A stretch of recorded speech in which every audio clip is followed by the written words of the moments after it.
Now, who we are and how we got here. Jeffrey Brown takes a time-traveling look at how modern researchers are using the latest DNA sequencing technology to understand the movements and interactions of very ancient humans. It is the latest in our weekly science series, The Leading Edge. It's a trip into the deep human past in a lab at the Harvard Medical School.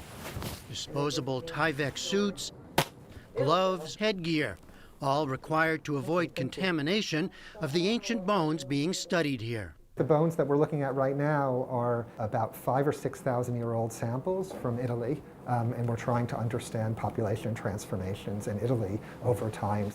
David Reich, who heads this lab, is at the forefront of a revolution in DNA studies, now providing new insight into human history as old as 40,000 years. We can open up an ancient skeleton from 10,000 years ago, sequence its genome, have as much information from that ancient individual as we would have from a person living today.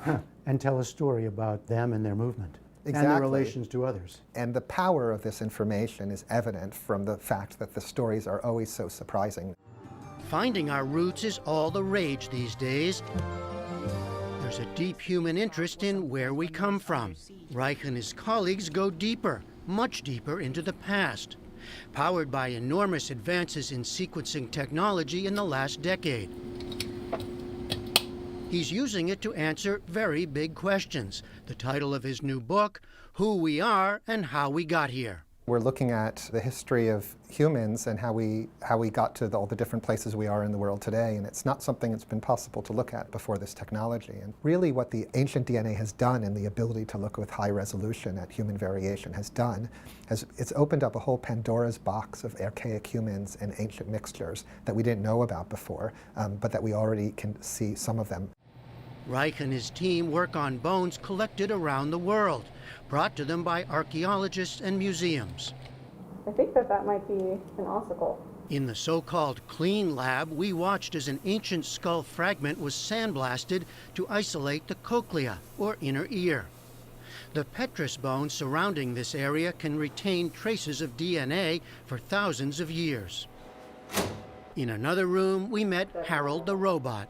He prepares all of our libraries for us in our DNA so we can sequence it. Reich was part of a group of scientists which confirmed that ancient humans and Neanderthals mixed and mated until some 40,000 years ago, and that some living humans today still carry traces of Neanderthal DNA.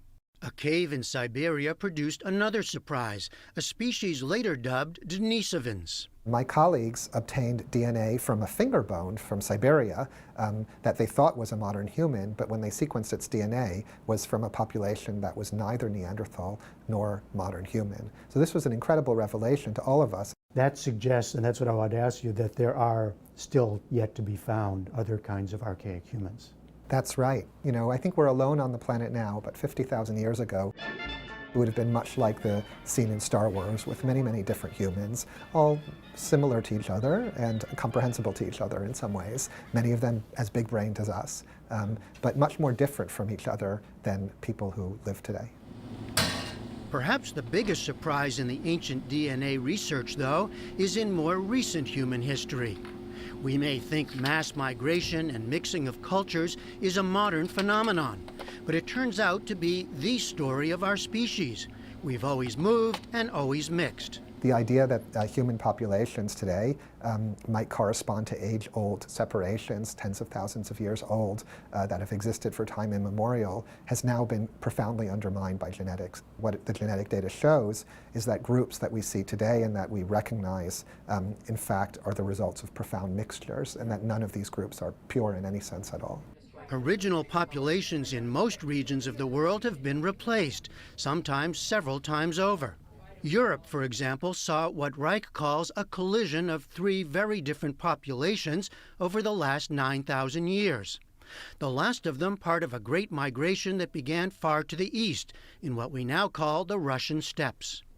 To make this more concrete, Reich points to the iconic site of Stonehenge, which reached its final form around 4,500 years ago, constructed by people who descended from Europe's first farmers. But within 100 years or 200 years, Stonehenge was taken over by these new people who were not the same people genetically. So if you're living in Britain today and you're thinking, my ancestors built Stonehenge, you're wrong.